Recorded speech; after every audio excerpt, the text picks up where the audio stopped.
अगले दिन सुबह सोहा की आंख खुली तो रात की तमाम बातें उसके जहन में ताज़ा हो गईं।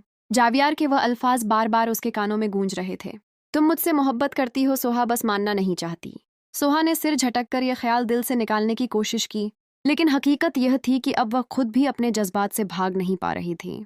नाश्ते की मीज़ पर सब मौजूद थे। करण भी गैर मामूली तौर पर खुश दिखाई दे रही थी। वह जानबूझकर हर बात में जावियार का नाम ले रही थी ताकि सुहा को तकलीफ पहुंचे। अचानक करण ने मुस्कुराते हुए कहा, जावियार आज आप फ्री है ना? मैं सोच रही थी कि शाप के लिए चलते हैं। यह सुनकर शोभा का हाथ लग गया। वह खामोश रही, मगर उसकी नजरें फौरन जावियार की तरफ उठ गईं। जावियार ने एक लम्हे के लिए सुहा को देखा और फिर बोला, अगर तुम जाना चाहती हो तो चल सकते हैं। करण की खुशी की अंधा ना रही, जबकि सुहा के दिल में एक बार फिर हसद की चिंगारी भड़क उठी, मगर इस बार उसने खुद को काबू में रखा। दूसरी तरफ जरगा यह सब खामोशी से देख रही थी। वह जान चुकी थी कि सोहा और जावियार एक दूसरे के करीब आ रहे हैं। अगर ऐसा ही चलता रहा तो करण के तमाम ख्वाब टूट जाएंगे। इसीलिए उसने करण को अपने कमरे में बुलाया। अगर तुम वाकई जावियार को हासिल करना चाहती हो तो सिर्फ हसद पैदा करना काफी नहीं होगा। हमें ऐसा वार करना होगा जिससे सोहा और जावियार के दरमियान आत्मात खत्म हो जाए। करण हैरत से उसकी तरफ देखने लगी। लेकिन हम ऐसा करेंगे कैसे? जरगा के होठों पर एक खतरनाक मुस्कुराहट भरी। एतमा टूट जाए तो मोहब्बत खुद ब बिखर जाती है। यह सुनकर करण के चेहरे पर भी मुक्कारी भरे तासरात नमूदार हो गए।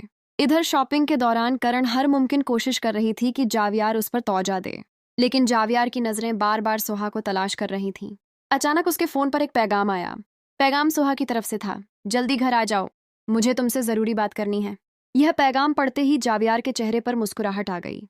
करण ने फौरन पूछा, किसका मैसेज है?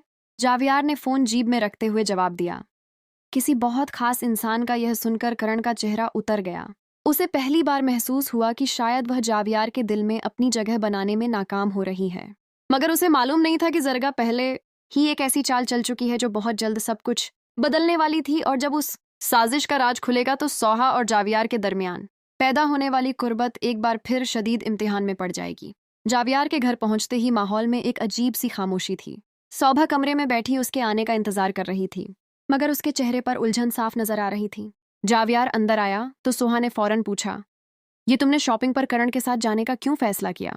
जावियार ने सुकून से जवाब दिया, तो गाइस ऐसे ही मिलकर ड्रामा की लेटेस्ट अपडेट्स और रिव्यूज़ के लिए हमारे चैनल को लाजमी से सब्सक्राइब कर दें और साथ ही साथ में बेल आइकन की घंटी को प्रेस करना हर किसी ना भूलें, ताकि ऐसे ही मज़ीद ड्रामास की अपडेट्स और रिव्यूज़ का नोटिफिकेशन सबसे पहले आप लोगों को मिलता रहे। मिलेंगे हम लोग नेक्स्ट वीडियो के अंदर, तब तक के लिए अल्लाह हाफ़िज़।